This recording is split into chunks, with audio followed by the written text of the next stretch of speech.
Hello. If you have followed me for any period of time, you may have seen my fundraising campaigns and posts about Maureen in Kenya. And often I will get a lot of messages that ask, who is Maureen in Kenya? How do you know her? And so I wanted to give a little bit of background, and bear with me, I'm going to try to get through this in one unedited shot, so I'm going to fumble if that's okay. So we went to Kenya in 2021, and while we were there, we bought this piece of artwork.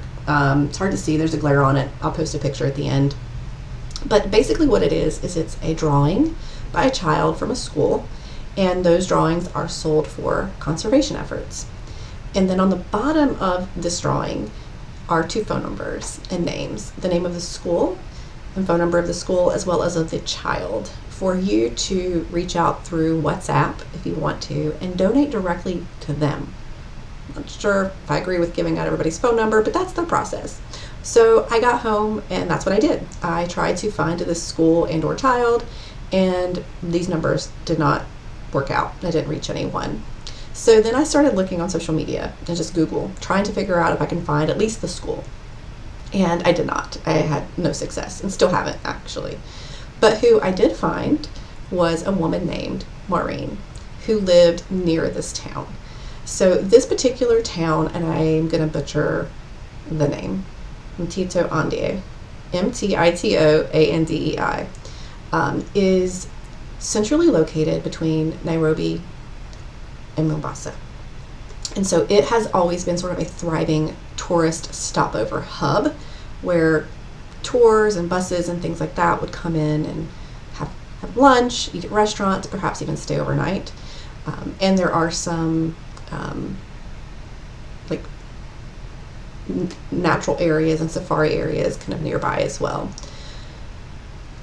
So when I reached out to Maureen, she did everything she could to help me find this school or this child, and she could not.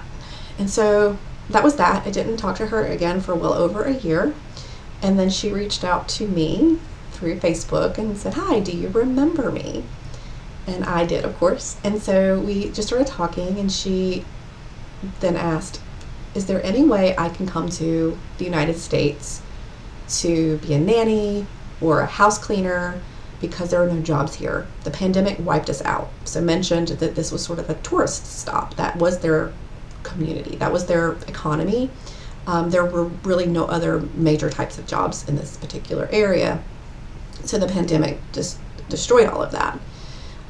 Separately, her husband had passed away in an accident around the time that I messaged her. So she was raising two small children by herself, no job. And so obviously I have no idea how to sponsor or get someone to the United States for a job like that. And I did research, I could not figure that out. But I also researched local organizations who could potentially help her get work. That also did not work out. The number of people looking for jobs was far greater than the number of jobs available. And what I found, and I don't know if this is normal or the common case, but what I found was that the jobs were given to men as a priority because they were seen as head of household. And so then as a woman, getting a job was that much harder. So that's what we found. So for a period of time, we just funded them monthly, enough for food, rent, and school, some basic necessities, until after a few months of this, her trying so hard and her doing everything, and then she did everything. She was relentless. She's very motivated, very intelligent, which I'll mention more in a second. She wasn't gaining any traction. There was no traction to gain. There just frankly were no opportunities. And so where she was living wasn't great, and she's paying this money every month to not really live in a good environment, not in a good area. And so I was like, what does it take to buy a house? And so realistically, it was better to buy land and build a home than to buy an existing structure. And so that's what we did. We launched a fundraiser. We were able to raise about 20% of the cost, and then we just funded the rest ourselves, to buy her land and build her house. And what's really cool about this is like that's literally all we did was send money. We just sent money. Maureen, even though she had to leave school at the age of 13, is one of the most intelligent people I've probably encountered in my lifetime. I can't even imagine if she had had the opportunities that I have had, where she would be. She had no background or skill set or knowledge of how to find, negotiate, and buy land or general contract the build of her own home. And she did it in under 90 days, and it was amazing. Like, she figured it out, and she held those builders accountable. She found the land, she negotiated with the landowner, she figured out how to do the contract, work with the government officials for the transfer of land, survey that land, source the materials that were needed to build that home, including working on getting people to build the bricks themselves or make the bricks themselves from the dirt from her land. The whole thing. Like, she did the whole thing. I could not do that. I couldn't general contract the build of my house. I can't even imagine the complexities and what she was able to accomplish. So it's been fascinating to watch. Separately, she immediately started, as soon as she had the land, planting crops and fruit trees. And so now, a year and a half later, I'm losing track of time, she has a thriving farm. It's amazing to see, and I'll share some videos and pictures at the end of this video.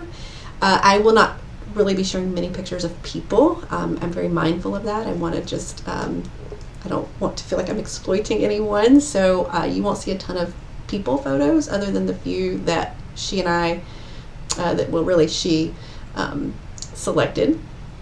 And she has so I mentioned she has 2 kids. So we built them a 2-bedroom home. And since then, she has met with some tragedy. Her aunt passed away, her young aunt, who left behind 2 children. So in the home was her mother, and her 2 kids. And now we've added 2 kids to the home and 2 kids to the school fees. And we try to put them, when they get to a certain age, get them into a boarding school. It's just a better option, a little bit more expensive, but worth it.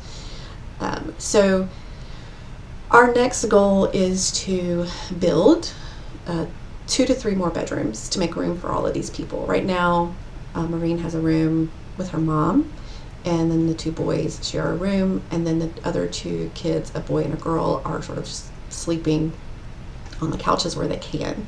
We'd love to get her mom in her own room, and the kids, the boy and the girl, in their own room. They're old enough, they should be in separate rooms. So ideally, we build 3 rooms onto this house, which is roughly around $5,000. So that's going to be our next fundraiser for them. Anything extra always goes towards school fees and medical care and things like that. I won't get into the medical care system. It's atrocious. You think it's bad where we live, wherever we are. It's unbelievable there. They basically don't let you leave until you pay. That's the gist of it. You stay there until you pay your bill. But that's where we are, and that's what we're doing. And at the end of this, I'll share just some photos of the progress. Maureen has done so much for her community. I think that's been really the fun part of this, is not just her taking money and figuring out how to make it work for her in such a very structured, fiscally responsible way. I can be very frivolous in those things, so she impresses me in how disciplined that she is. But she has helped her community thrive. There was her neighbor, there was tragedy. Her one neighbor died, left behind 2 kids with no parents. Those 2 kids went to their grandmothers. The grandmother's house was in disarray. I'll share some of those photos at the end. And she immediately jumped in to help. We were able to do some fundraising, some funds, and remodel their home as well and get them in a safe environment. She's constantly helping people in her community get transportation for medical care. She does fundraising organizations locally to help pay for cost of funerals and medical care and childbirth for other people. She picked up a woman at what would be a bus stop one day who was going into labor and helped her get to the hospital, get to a place with good medical care. And we ended up, and she reached out to us, and she's so humble. She doesn't just ask for money. Like, she tells us what's going on and she lets us decide. It is very humbling. And of course we paid for the emergency care and the care for the baby, and the woman asked Maureen what to name her baby for her because she was so grateful. And they named her baby Mary. So I have some baby named after me. I don't know how I feel about that. It's a little awkward for me personally. I'm not that type of person, but I thought it was very sweet, and it just really shows the character of Maureen. So anyway, if you're still watching this, I am going to be launching another campaign to raise money to build onto those rooms for her house. And if you want to continue on, enjoy the pictures and videos to follow. Thank you.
Zindia is for me, so I use a woman like it.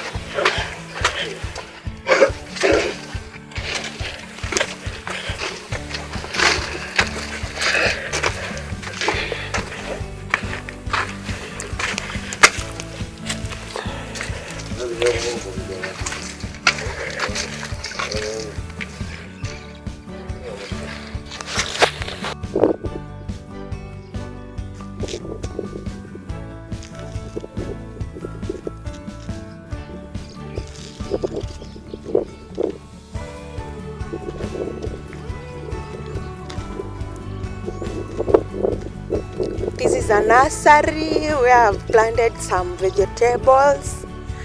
I'm still waiting for them to grow.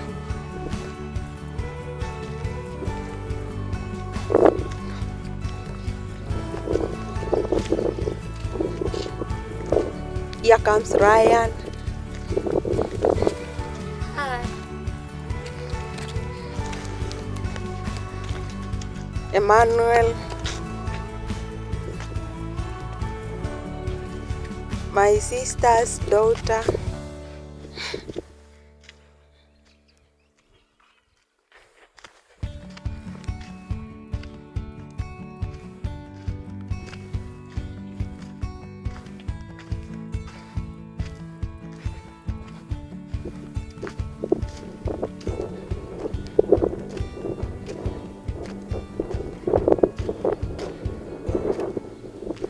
The back door in the kitchen.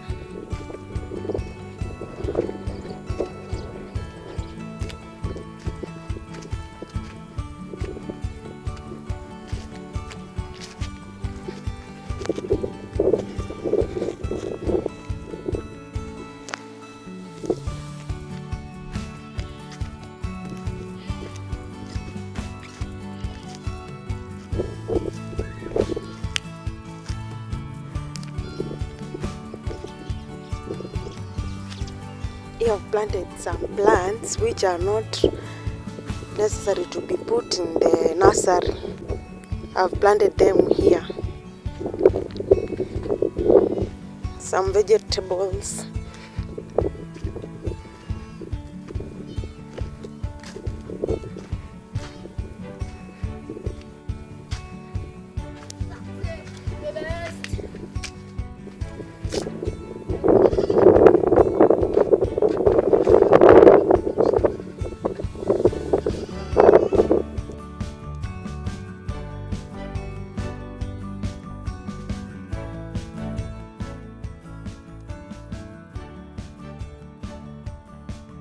Hello guys, my name is Ryan. I'm from America. I'm from Landy, and I want to tell you something. Come, I show you our farm, our good farm. And this is my sister Maureen, baby Maureen. Come, I show you.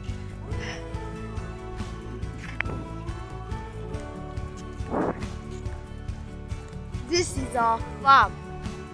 This you can see it here. Here is our farm, and we have planted maize.